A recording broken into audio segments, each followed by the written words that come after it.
Hello everyone. The spring is really coming and everything melts, snow melts, and the dirt is so much like uh, so much dirty here. The mud is preventing me from walking comfortably, but the sun is quite hot now, so it should get dry quite soon. At least I hope so.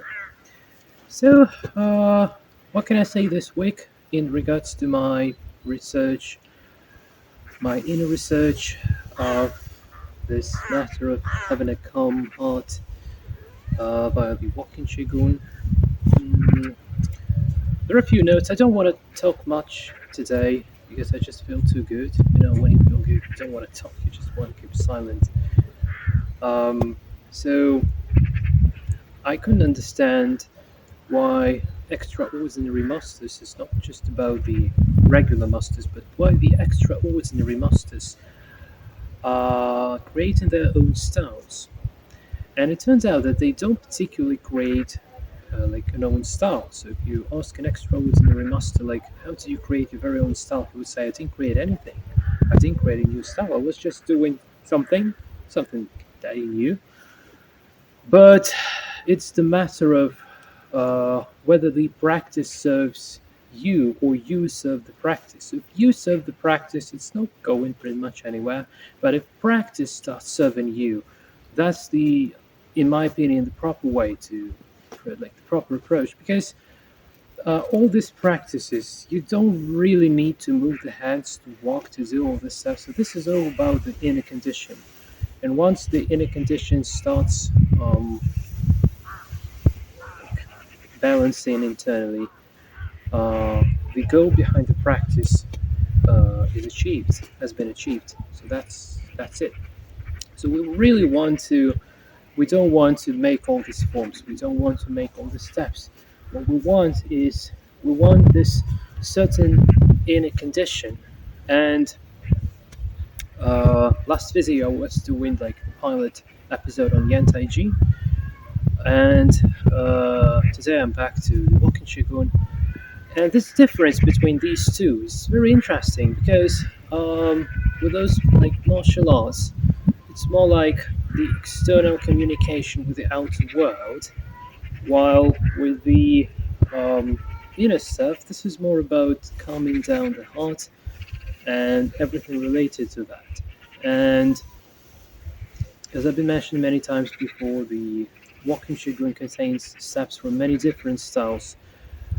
And the idea that within the Dantian we have yin and yang, which are the opposite powers of the universe, and within the heart we have what Chinese call the yi qi, like the one energy, the whole one, like single, like there is only one in heart. There are two in Dantian, two energies in Dantian. There is only one in the heart, which gives us an option to combine whatever um, moves all together. So it gets combined naturally because body can do all the styles at the same time and no styles at the same time. Uh, and there are like three centers. So the upper center, the heart center, and the lower dantian. And the upper center and the lower dantian are working together because the upper center is like strategic planning, and lower center is like a tactical application. But the middle center, the heart, it's like about asking the question why. Why do we need that all at all? So like planning doing something, having an option to do something. Okay, we did it, but why? This center doesn't know. This center doesn't know. This center can only solve like problems.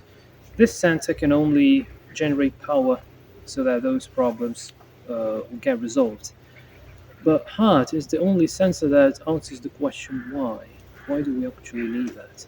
And do we actually need that? So listen to your heart. It's like you can get all the answers by just listening to your heart. And the only question is how to cultivate that. And here we come with again the outer martial arts related practices like Yan Tai Chi, like Chan, Bagua, etc. It's all like mm, it's all how.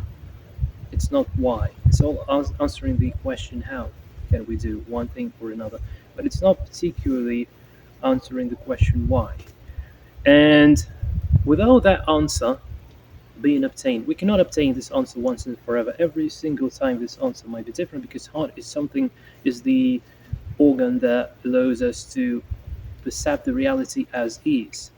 On the other hand, the heart is the only organ that generates energy because the rest are just consuming energy. They are not generating energy. The heart generates energy.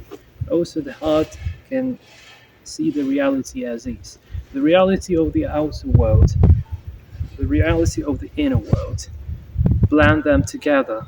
So that's all what the heart is all about. So, and interestingly, the concept of chi, energy, chi, where it comes from.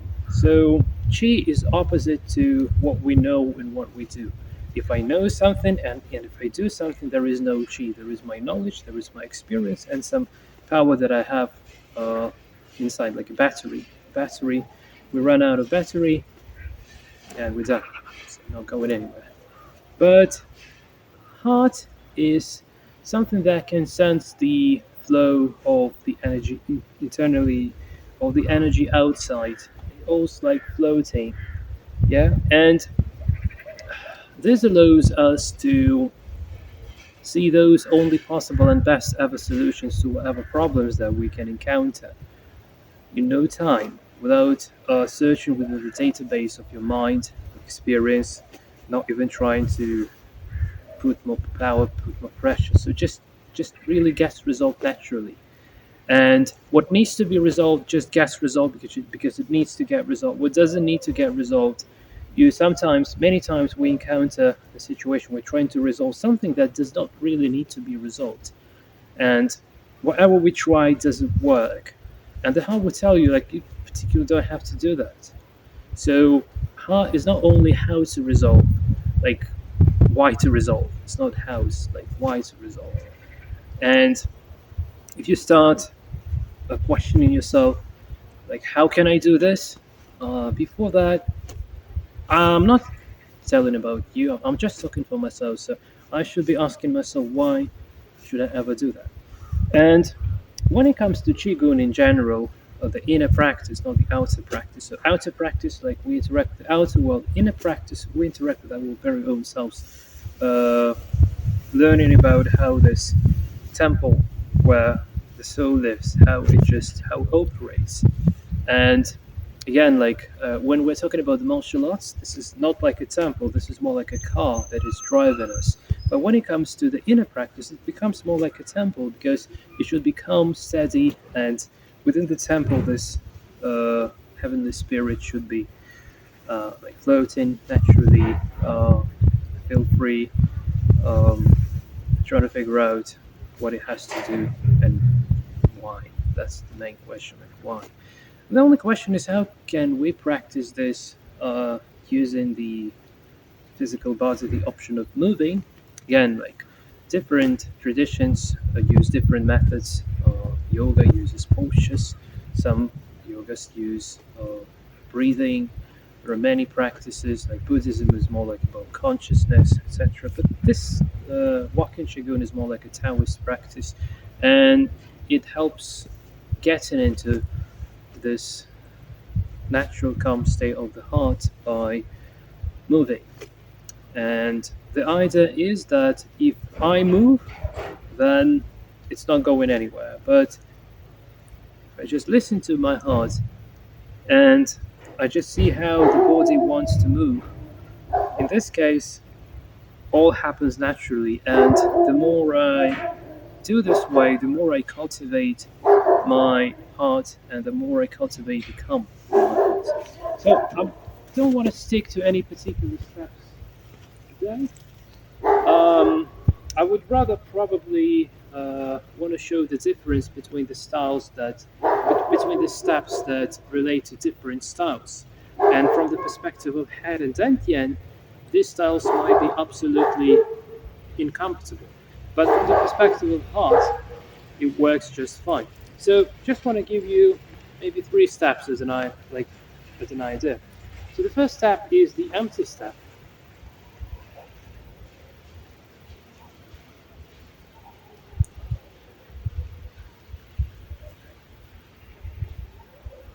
So this step represents the lone power of Yan Tai Chi Chuan. So you may watch the video that I recently done. So this is a very lone power, a very lone power. This is it. A very lone power.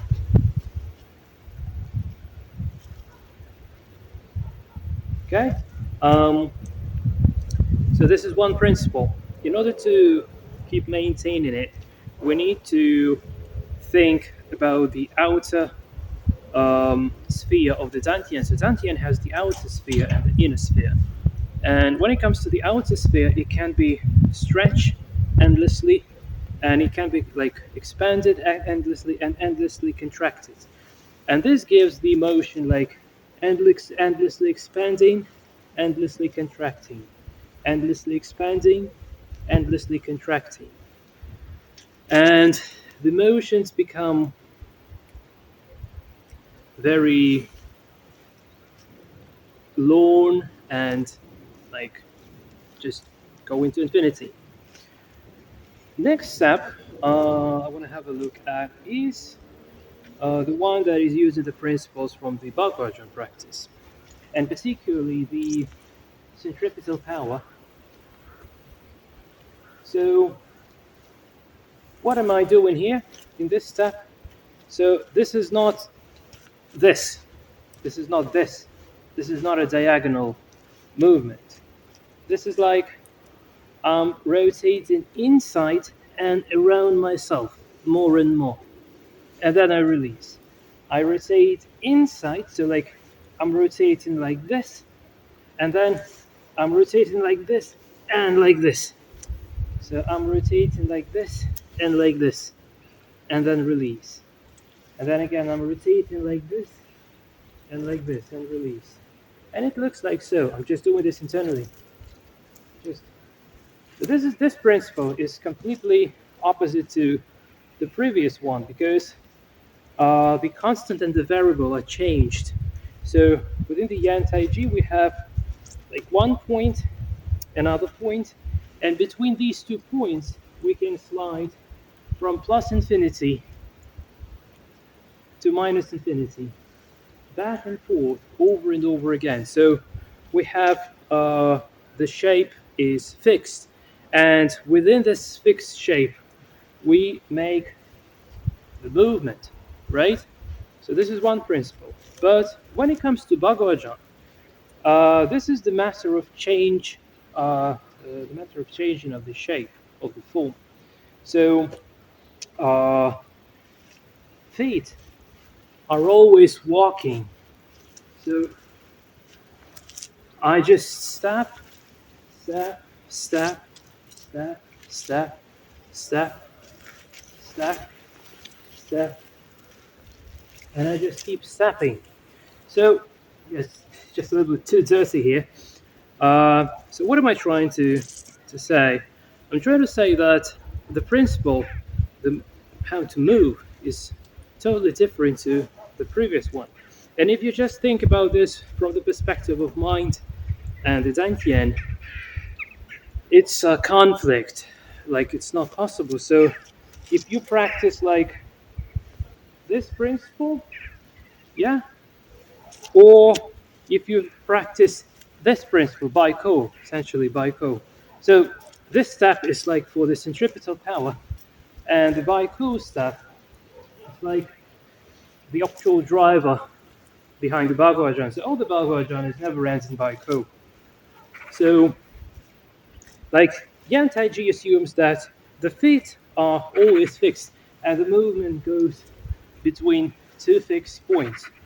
And in Bhagavad, we don't have those two fixed points. The points are always changing. And what is fixed, what is constant, is this axis that holds me vertically. So this gets the like like the constant. So we may think of this the following way. So from the tailbone and up to the top hat, when I contract, the the distance is not constant. It like gets smaller and then it just gets bigger. This distance gets smaller and then it gets bigger. So again, it gets smaller and then it gets bigger. So it's not like constant, it's variable. So again, uh, gets small, extends big, gets small, extends big. But in Bhagavad, this is like the between the tailbone, the spine, between the tailbone and the top head. It's constant. It's not stretching or it's not expanding, it's not contracting, but it's like fixed. And when it's fixed, it may turn. Suddenly, it may start being able to turn however way it can. It just turns. So it just turns over and over again. So you may turn, turn, turn, turn, turn, turn. So these two are like two opposite ways how one's body can move. Okay, how one's body can interact with the outer world, with the inner world. In this case, it doesn't matter. So this is like second principle. And if you think this from the perspective of mind, without the heart, you may think that I'm sticking to forms, I'm sticking to techniques like the single palm change, I'm sticking to the single palm change, and then if I want to do the anti-G, this is like all different suddenly. And this are like two universes. And just to confuse you completely, I would like to add one more step, which is this the rowing boat step, which is the step from the Chantai-Ji. And this step is even more mind-boggling than the previous two, because it sort of combines principles from these two steps. So on the one hand, we have like in Yantai-Ji, we have two points between which the motion occurs. However, the motion not just contracts and expands like in Yantai-Ji, but it also rotates like in Bhagavad. So in Chantai-Ji, we have this principle of like Bhagavajan, so we have the rotation principle. Okay? In Chantai-Ji, we have this principle of rotation. But at the same time, we have this like expand and contract and expand and rotate. And we have all these motions combined. So from the perspective of mind, this is like insane. This can never work, seemingly. So we like do also this Fajin stuff, which is release of power, expand and turn and do all together so many options like rotating and expanding and contracting at the same time. So this is like very much complicated.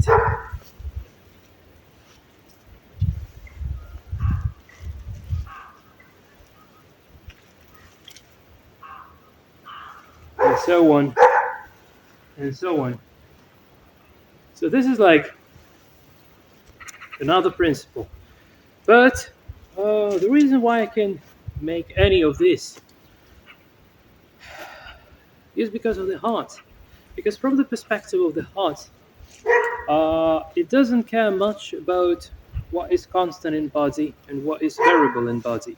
And when you are focused on this calm in heart, I didn't yet find a proper way how to call it. It's not the focus, maybe it's like more like the relaxation than the focus. But anyway, so when the heart perceives the reality, you may like See, okay, so now, okay, now my body makes this lone power, Yan style, Taiji Chuan. But at the same time, you see, like, it might be turned into Chen Taiji. Quite interestingly, you see, it might be turned into Chen Taiji, okay?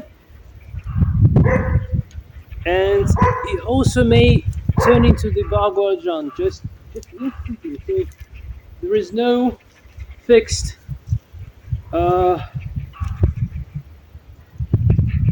and then again, go into the lung power. So these styles may flow one into another if the heart is free, because otherwise there would be like the way how you envision the style, and here gets connected all the various like um, techniques, the way how to interact with people, like traditions, all this stuff. So it gets super complicated, and it's like one political regime or another political regime or the third political regime, etc. So, and they would fight each other until they die because they think that the way how the constant and the variable is established within their style, within their political position, is the best ever in the world, and they are ready to kill others for this and to get killed by others for this very principle, for this very position, without even understanding why the position is actually needed. So, without the heart, it's all about the policy, it's all political. But with the heart, it becomes natural. And generally, the principle is very simple. If you want to do something good for other people, there should be heart. And heart means an individual solution to whatever problem. Because we can only do, if we are thinking about doing something for all, this is only about the bad things. And even the style might be like good, yeah, but it would never be good for all, or it would not be good for all always. It would only be good for all under some conditions. Under other conditions, it would not be good. So this is not going anywhere. But it's much easier to control the mass consciousness when uh, everyone is like similar and aligned with a certain type of style, political regime. But it doesn't matter. It's just a matter of setting up the constant, setting up the variable, and making it moving in a certain way. That's it. That's pretty much it. But this is like machine that sacrifices human lives to make it so that machine lives, but the human lives are sacrificed. But no one can answer the question why. Or if someone answers the question why, the answer will be whatever, but not to make it better for a single given human being.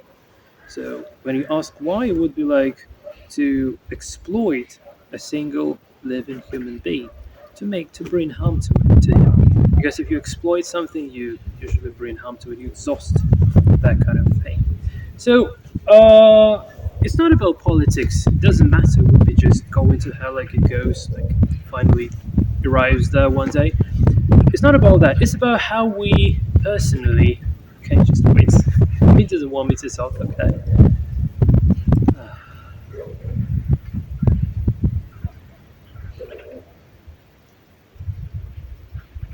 So what's the problem? The problem is that when we, like from the very childhood, being the part of some society, it becomes political. And the biggest problem that when it comes to moving our very own bodies, living our very own lives, and doing something of our very own, we apply exactly the same mechanisms, raping ourselves and forcing ourselves. And this exhausts our health. This brings us diseases and all the troubles, all the problems. And we don't even realize that. And that's the problem. So,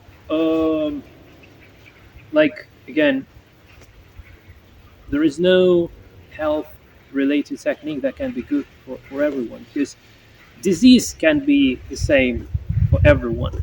but the treatment is very, very individual. And only if we switch from the pair of Dantian, of the upper Dantian and the lower Dantian, if we switch to the heart, in this case we start every single action we take in life with answering the question why.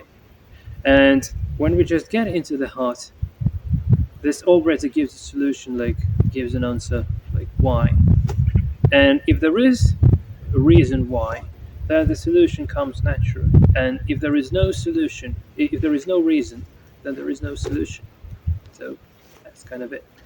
And this walking Qigong is all intended to invoke this alternative inner approach that is based on the heart center, not on the upper dantian and on the lower dantian. It's based on the heart center.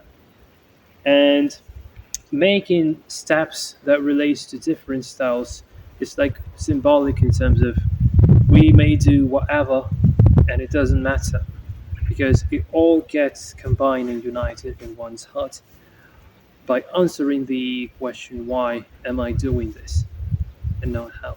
That's it for my side, guys. Thanks for watching. I'll see you in the next video. Until then, and cheers.